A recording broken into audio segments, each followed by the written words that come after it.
Morning. सबसे पहले Asian paint कमजोर नतीजे यहाँ पर आते हुए दिखे और मैनेजमेंट ने क्लियरली कहा कि डिमांड पर इम्पैक्ट आते हुए दिखा था। जनरल इलेक्शन और जो समर सीजन पीक पर था जिसकी वजह से Q1 में ये इम्पैक्ट देखने को मिला। कंसोलिडेटेड लेवल पे देखें तो 2% की कमजोरी आपको आते हुए दिखेगी 1% के अनुमान के अगेंस्ट। ग्रॉस मार्जिन में 40 बेसिस पॉइंट का इम्पैक्ट है। एबिटा लेवल पे मुनाफा देखें तो 20% की कमजोरी यहाँ पर भी आती हुई दिखी, क्योंकि अदर एक्सपेंसेस और जो एम्प्लॉय एक्सपेंसेस थे वो काफी हद तक यहाँ पर बढ़कर आते हुए दिखे। साथ ही साथ एडवर्टाइजिंग एक्सपेंसेस भी इस क्वार्टर में बढ़कर आते हुए नजर आए।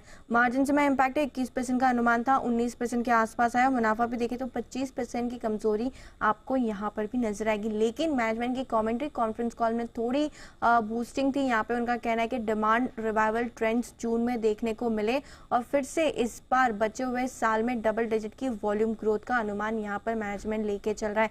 इस क्वार्टर में वॉल्यूम ग्रोथ सिर्फ 7% के आसपास थी, अनुमान 8 से 9% की ग्रोथ का था। इंटरनेशनल कारोबार में भी कमजोरी देखने को मिली, हालांकि मैनेजमेंट की कमेंट्री कॉन्फ्रेंस कॉल में थोड़ी पॉजिटिव थी कंपेयर टू जो नंबर्स कमजोर आते हुए दिखे उसके अगेंस्ट। एलटीआई माइंट्री यहाँ पर largely in line with estimates आपको नंबर नजर आएंगे। रेवेन्यू में 3.25% की बढ़त आती हुई दिखी है। डॉलर रेवेन्यू भी देखे तो 2.5% की ग्रोथ यहाँ पर भी है। एबिट में 5% की बढ़त है। मार्जिन 15.5% का अनुमान था, 15% के आसपास आते हुए दिखे। और मुनाफा भी देखे तो 1200 करोड़ के अगेंस्ट करीबन 1150 करोड़ के आसपास आते हुए नजर आया। काफी कुछ यहाँ पे जो कंपनी के 3 इंडस्ट्री वर्टिकल थे वहां पे परफॉर्मेंस काफी अच्छी रही। मैनेजमेंट का कहना है कि ग्रीन शूट यहाँ पे अब विजिबल है। मोमेंटम काफी स्ट्रॉन्ग था Q1 में, जो जारी रहेगा Q2 में। तो मैनेजमेंट की कमेंट्री यहाँ पर भी पॉजिटिव आती हुई नजर आई है, तो स्टॉक फोकस में रहेगा। तीसरा स्टॉक है एलटीआई L&T फाइनेंस। यहाँ पर भी नतीजे आप देखेंगे तो आपको अच्छे नजर आएंगे। मैनेजमेंट के बदलाव के बाद 5 क्वार्टर में देखे तो रिटेल की जो हिस्सेदारी है वो बढ़ती हुई नजर आई है। हालांकि एनआईआई में देखे तो 20% की ग्रोथ आपको दिखेगी, एब्सोल्युटली इन लाइन विद जो एस्टिमेट्स है उसके अनुसार आप कह सकते हैं। मुनाफे में 29% की ग्रोथ है। प्रोविजंस 11% से बढ़कर आते हुए दिखे, लेकिन नेट इंटरेस्ट मार्जिन देखे तो 10.9 से 11% का अनुमान था, 11.08% के आसपास नेट इंटरेस्ट मार्जिन इस क्वार्टर में देखने को मिले। Gross NPA net NPA asset quality देखे तो यहाँ पर भी सुधार है। रिटेल डिसबर्समेंट 33% से बढ़कर आते हुए दिखा और रिटेल बुक में भी 31% की ग्रोथ यहाँ पर देखने को मिली। जस्ट डायल यहाँ पर भी नतीजे काफी स्ट्रॉन्ग है। रेवेन्यू में 13.5% की बढ़त है। कामकाजी लेवल पे मुनाफा देखे तो 2.5 गुना से बढ़कर आते हुए दिखा है। मार्जिन 15% से सुधर के 29% के पहुंचते हुए दिखे और मुनाफा देखे तो 40% की ग्रोथ आपको यहाँ पर भी नजर आएगी। एलिकॉन इंजीनियरिंग यहाँ पर रेवेन्यू में कमजोरी है और 5% की कमजोरी यहाँ पर आती हुई दिखे।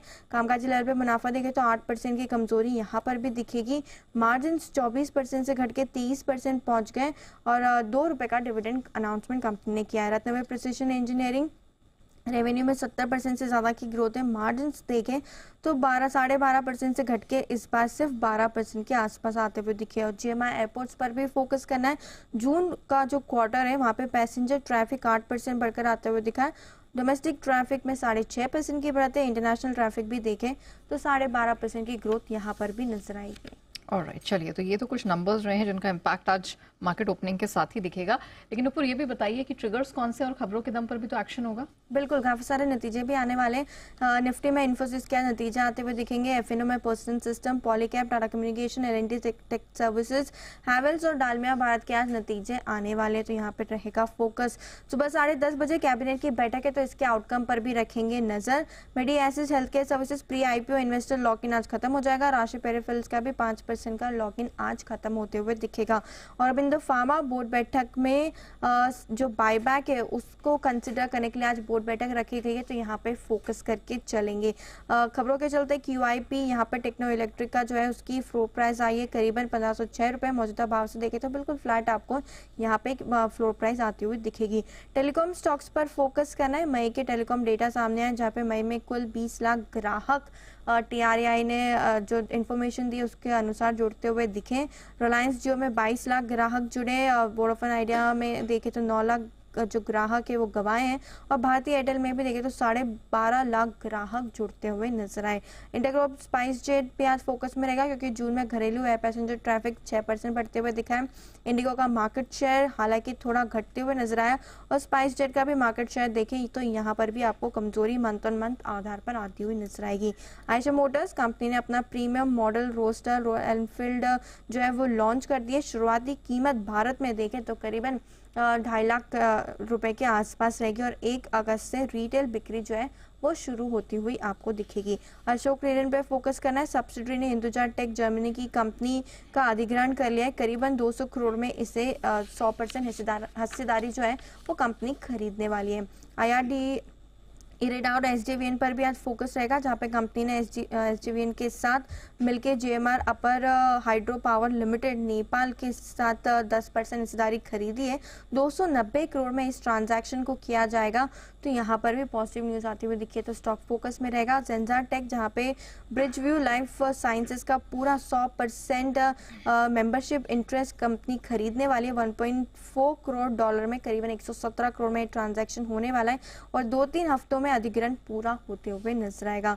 और लास्ट में KC इंटरनेशनल कंपनी को करीबन 1100 करोड़ का बड़ा ऑर्डर मिलते हुए दिखा है। भारत मिडिल ईस्ट ऑस्ट्रेलिया और में ट्रांसमिशन एंड डिस्ट्रीब्यूशन प्रोजेक्ट के लिए कंपनी को ये ऑर्डर्स मिले हैं। चलिए नुपुर, बहुत सारी डिटेल्स आपने यहाँ पर शेयर की है, विच मीन्स कि स्टॉक स्पेसिफिक एक्शन काफी रहने वाला है। थैंक यू नुपुर डिटेल के लिए।